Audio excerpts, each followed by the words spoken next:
This episode's brought to you by Heidi. Imagine kicking back while a HIPAA-compliant AI scribe juggles your notes, ICD-10 codes, letters, billing, and all that jazz for free. Yeah, you heard us right. On the house, it's free. From the genius brain of Dr. Tom, who hated wasting his life writing notes, he started Heidi to change the game. Your Heidi transforms consult babble into crisp, clear soap notes, personalizing itself with every edit you make. It's the next best thing to cloning yourself without the weird science behind it. One day, your Heidi will look through research, take calls, and do anything you don't want to. So what's the catch? There's no catch. If you currently pay for an AI scribe in your practice, you should swap to Heidi. They'll even credit you for anything you've already paid. Heidi will save you an hour or more a day without dipping into your wallet. Dive into the description for the link and make your practice the envy of every stethoscope in town. Sign up, lean back, and watch Heidi work its magic. All for free because you've got better things to do.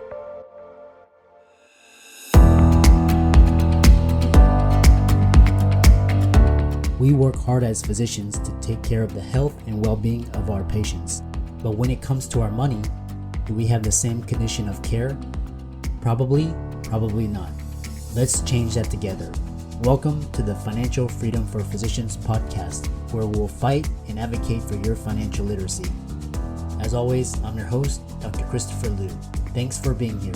Let's jump into the show.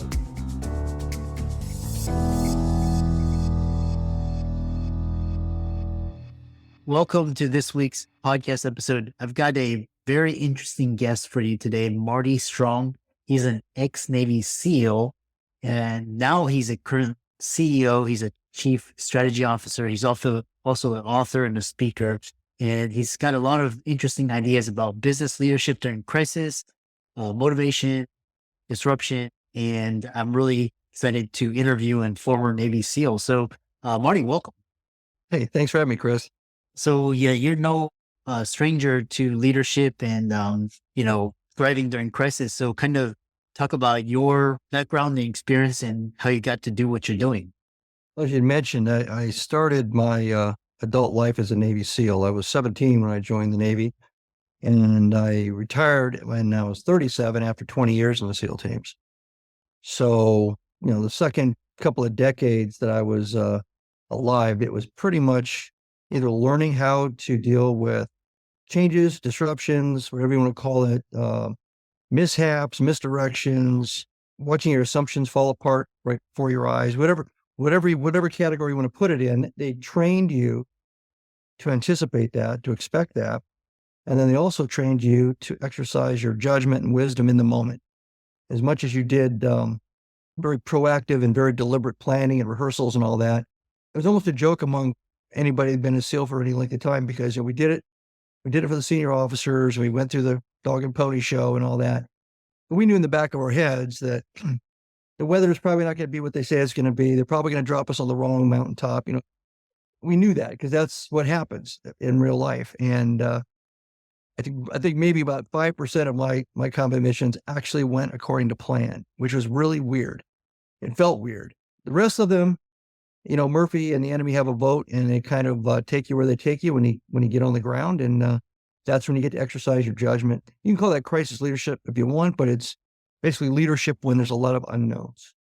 Yeah, it's so fascinating because, pretty much from 96 all the way to 2008, my career was storybook. And then once 2008 hit, it just taught me just how to, from 2008 all the way up to 2024, shit hit the fan, and it's just kind of like you learn to predict everything bad that's going to happen, and you learn to, mitigate it. And, I've got stories to tell, but, this podcast is all about you. So, one thing you talking about is, Navy SEAL training, and it's really interesting how they teach you to focus and make good decisions under really, strenuous circumstances. So, what motivates you? I'm just curious, what is your motivation, and how do you execute at such a high level when everything around you, you could be bleeding out to death and, have 3 limbs? What motivates you?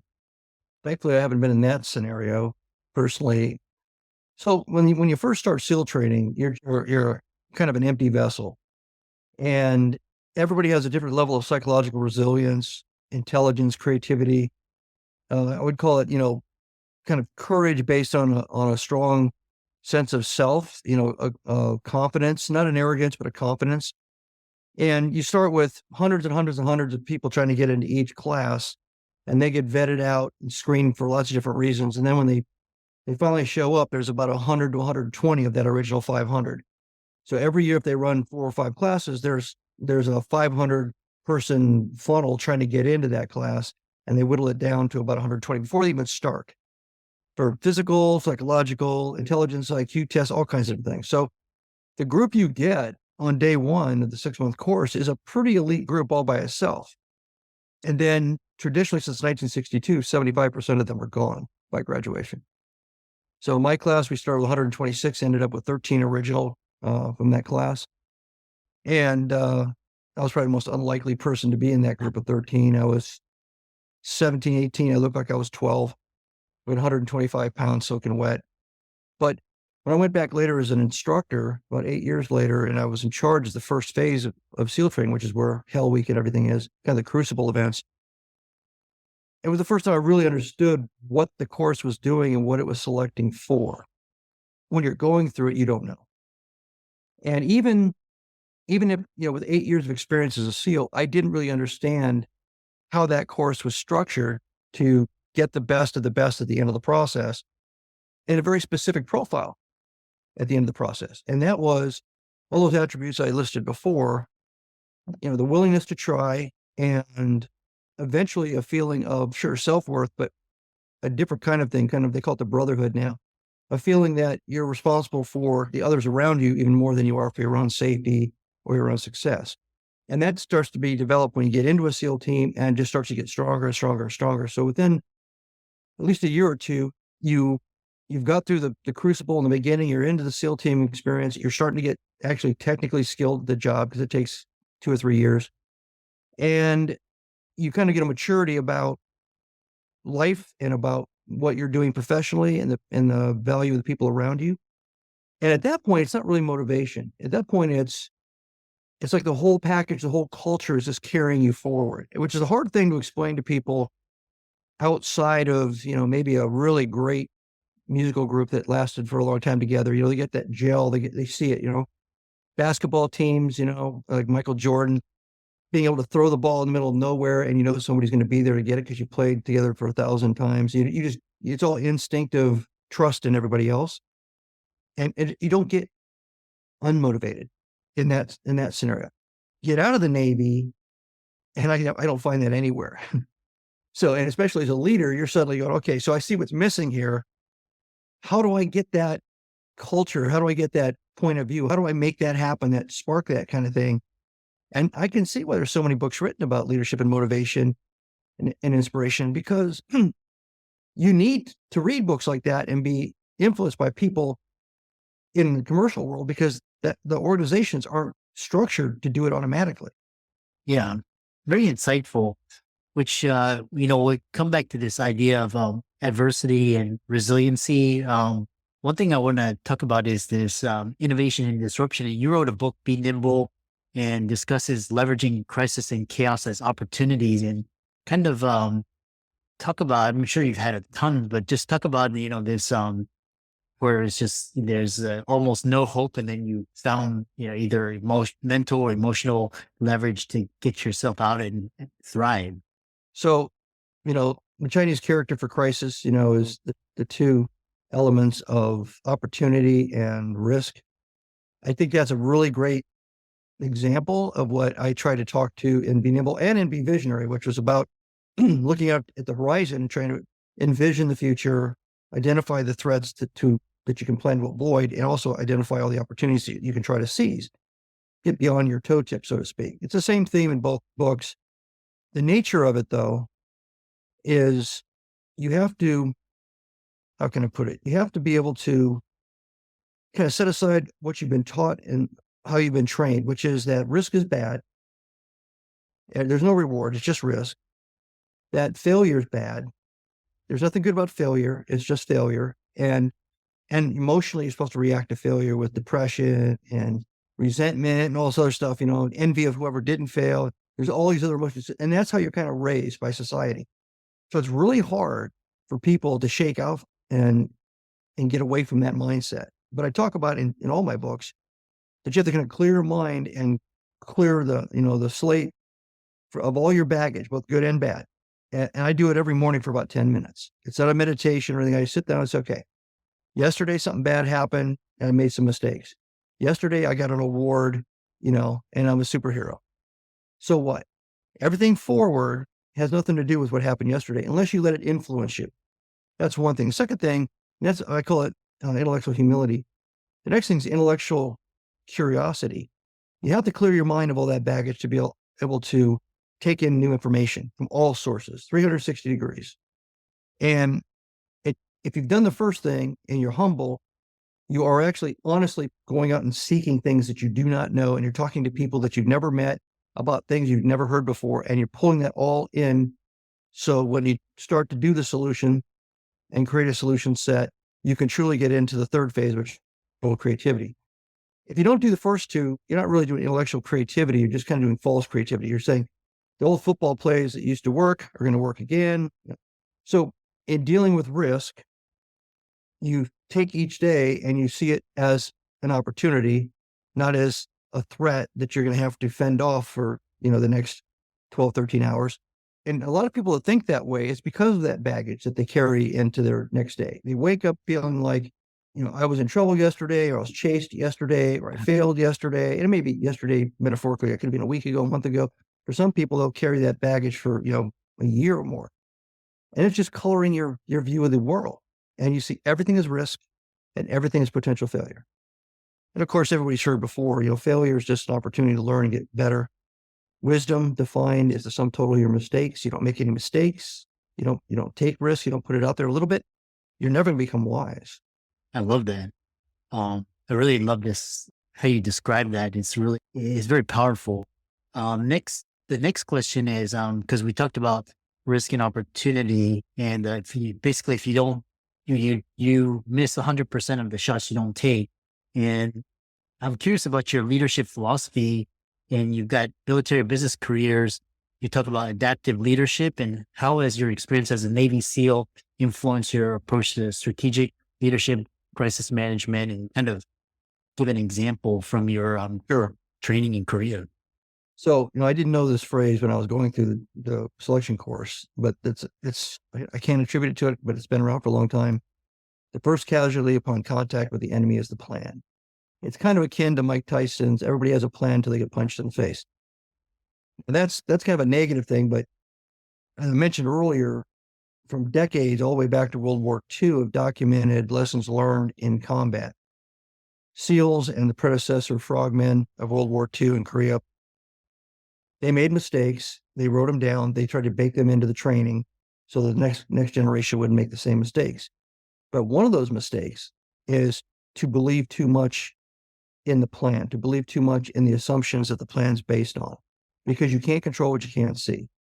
So what they do is they look for people that are adaptive, intelligent, high IQs, and curious and creative, because you have to be creative if you've only got about 12 minutes to figure out how you're going to take down a target after you spent a month rehearsing the plan that's not going to work in.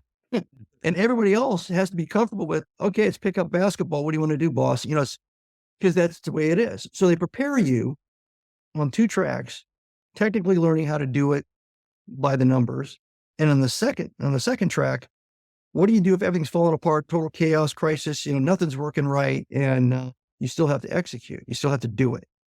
And the way the leadership kind of unfolds in that, you learn kind of project management based, linear planning, multi-phase, lots of experimental storyboarding of options. You're loading all your phases and supporting steps of performance with time and resources, and you do all that stuff, right? Very, very MBA way of, planning a mission. And at the same time, because you've been prepared and trained prior to that point to deal with anything that goes wrong, that that's probably the likely place you're going to end up when this is all over. And I don't want to, speak badly of senior officers, but it's always been a case, I think, all the way back, at least into Vietnam, where whatever the senior officers wanted to hear as far as the plan, the disconnect in time and space geographically was enough to mess up the assumptions to where you probably weren't really going to do the plan you told everybody you were going to do. At least I never did. I was ready for a boat, a helicopter shows up. Oh, okay. How am I going to do this? Half my gear can't go in because the boat can carry all of it. So what are we going to strip down? We've got 2 minutes to get on the helicopter. All these kinds of weird things. It prepares you as a leader, and not even the followers. Everybody in the SEAL teams are all probably fantastic leaders. The fact that there's a rank structure is just an old school Navy thing. Any one of them could probably lead a mission easily, and a lot of them did in Vietnam. So the tradition is that when you get into the fix and get into the mix and you see that everything's changed or a lot of things have changed, you all help each other and you all kind of feed into whoever's asking, what do you think? What do you think? Okay, go. And then you break up and you go do the mission and you come back out. Again, back to the confidence and motivation. You do that and you pull it off time and time again. You feel like you've got both things going for you. You've got a really great plan, really well thought out, rehearsed. And if for some reason that's not going to happen, your plan B is still a really good plan B. In a lot of cases, it's simpler and more adaptive, and you're nimble and agile in the moment. And in my experiences, that plan usually flows a little bit easier and smoother because it's simpler than the dog and pony plan that I described before.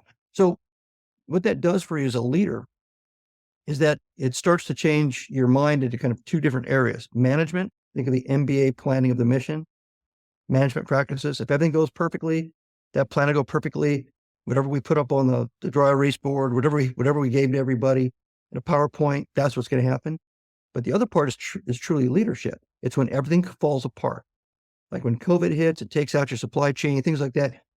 If you are a manager, have a manager mindset, and you're not prepared for this leadership mindset, you're lost.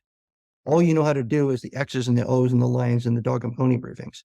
You don't know how to pull a team together, and your team doesn't know how to come together in a room and reinvent and reimagine how you're going to survive and even thrive in this whole new normal. So a lot of companies got caught flat-footed because of that. And a lot of companies did exactly what I just mentioned. They spent like a day or two being miserable, and then the leader said, okay, we're not going to be what we were. Let's get everybody in the room and figure out what we're going to be. Mm-hmm. Restructure the company, rebuild our whatever it is they lost, whether it's supply chain or communications, whatever. And let's launch a new plan. Let's launch a new strategy and let's execute. And we'll work on the little things on the way. It's not going to be a perfect plan. It's going to be like 85% roll. You're going to get about 85% it ready to go. And then it's like rapid prototyping. As you're going, you get feedback from reality in the universe, tweak, fix, adjust, to get in a room, talk about it, go back out and do it again.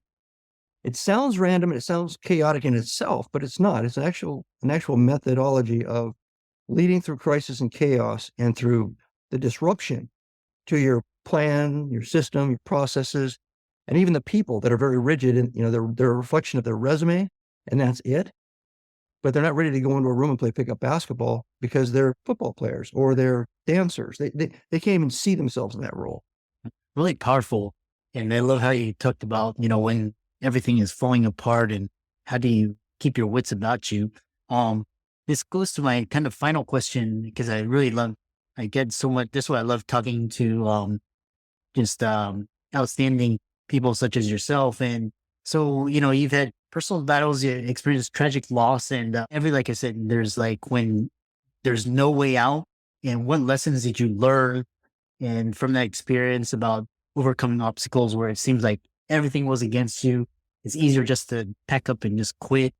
And what keeps you going?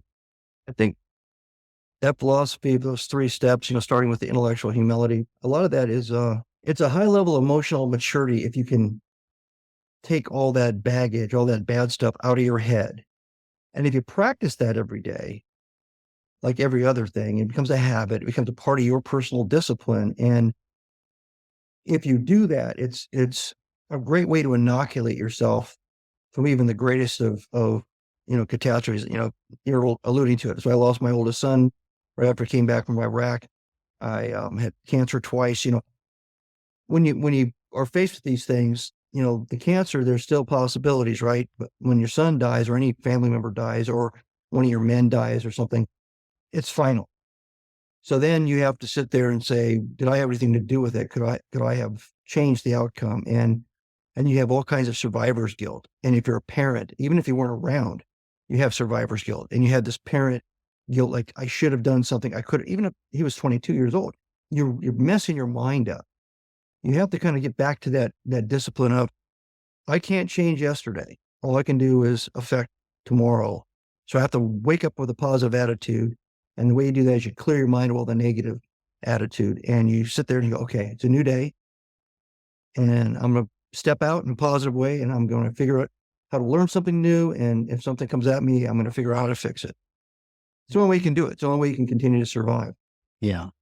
I love, and like I said, I've talked to a lot of people that experience tragic loss or just so much trauma. They're able to detach from it. They're still affected by the loss, but they able to detach and are able to function and stay focused and kind of separated. And especially, and I've seen it, especially now in very high functioning, surgeons, Navy SEALs, leaders, CEOs, executives, and they have this ability, which is really interesting, psychologically. How can people find out more about the work that you do?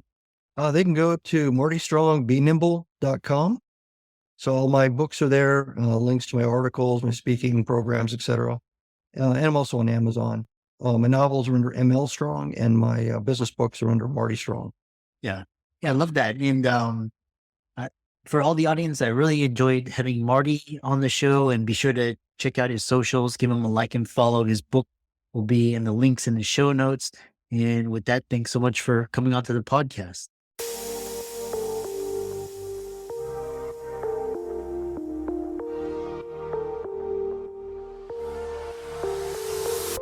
Thanks again to Heidi.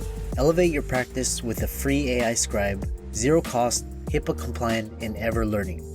Heidi turns tedious tasks into time saved. Ready to swap? We've got you covered for past AI scribe expenses. Head to HeidiHealth.com, get started, and make your practice the envy of every stethoscope in town.